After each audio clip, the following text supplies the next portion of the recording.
In this video, we're gonna hook up AMD's latest 5700 XT graphics card to the base 13-inch MacBook Pro using an eGPU enclosure, and then pit that against the base 16-inch MacBook Pro to see if this eGPU setup can outperform it in graphics-heavy tasks. Now, we already shared this info before, but it got taken down, so we wanted to make sure more people saw this video because the results that we found in our testing can seriously save a lot of people money. So if you've already seen it, feel free to help us out by tapping the like button and watching it all the way through to help the YouTube algorithm. We'd really appreciate it. With the $300 Razer Core X and the $380 5700 XT, the total price of the setup comes out to $1980.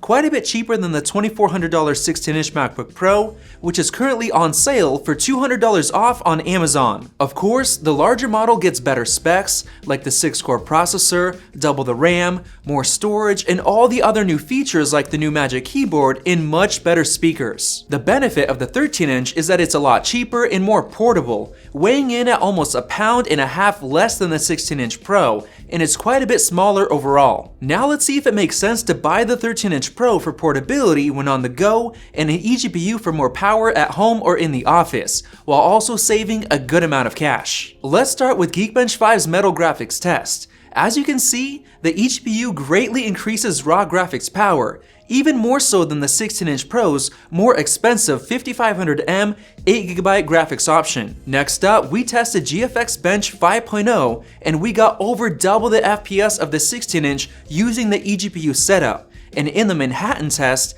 there was an even bigger difference, around 2.5 times the FPS. We then tested the Unigine Heaven gaming benchmark on the Extreme preset, and the eGPU performed extremely well here, upping gaming performance of the 13-inch Pro by almost 8 times, and easily outperforming the best graphics you can get on the 16-inch Pro, and even outperforming the $5,000 base iMac Pro. So if you're planning on playing some games on your Mac, an eGPU is the way to go. We actually played Fortnite on macOS with this eGPU setup and compared it to the base 16-inch Pro. Here are the recommended settings we got with the eGPU: 1080p with a lot of the extra settings enabled, and we actually got an average of 85 FPS in game, with it very rarely dipping just below 60. We played with these exact settings on the base 16-inch Pro, and we only got an average of 14 FPS, which is completely unplayable. So back on the eGPU setup, we adjusted the settings up to 1440p resolution,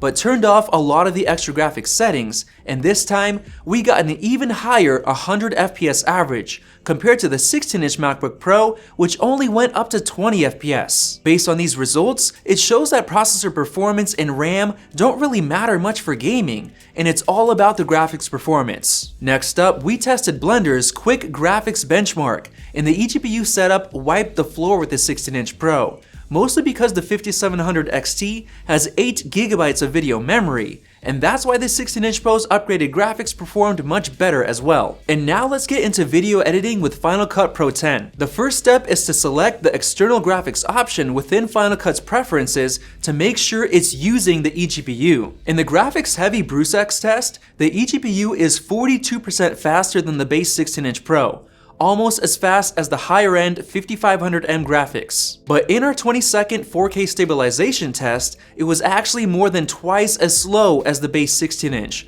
which means the system is being limited by something else, like RAM or eGPU inefficiencies. We then tested stabilization again with a 30-second Canon C200 RAW clip, and we saw basically the same results, with the 16-inch Pro being over twice as fast. Next up, we exported a 5-minute 4K H.264 clip with added effects, which is the format that most YouTubers shoot and edit, and surprisingly, the eGPU barely helped the 13-inch Pro, being around 3 times slower than the base 16-inch Pro. This result didn't really make sense, since the last time we ran this test with a similar eGPU setup, except with the Vega 64 card, the eGPU helped out a lot, taking only around 5 minutes. We discovered that the new 10.4.7 version of Final Cut Pro doesn't fully utilize eGPUs like it did before for specific video editing tests, And that's because the metal engine has been completely rebuilt with this update, and it needs further software optimizations for eGPU support. So we ended up downloading the older 10.4.6 version of Final Cut Pro,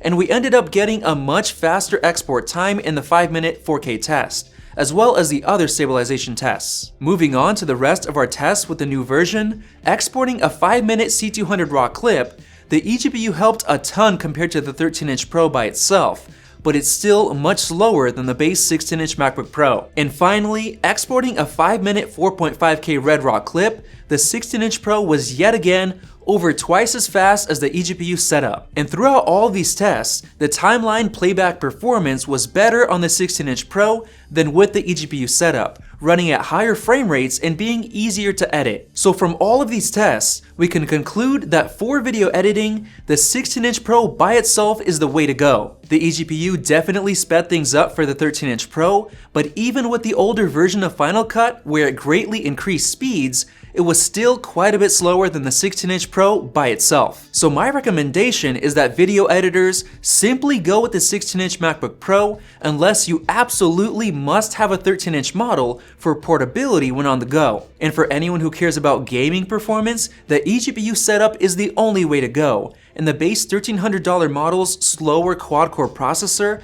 and 8GB of RAM don't really limit gaming performance. Just make sure to upgrade the storage because the base 128 gigs is seriously not enough for anyone who wants to game. So if you enjoyed this comparison, tap like and click that circle above for more videos like this one. And you can click that video right there to see the older version of this video. Thanks for watching, and we'll see you in the next one.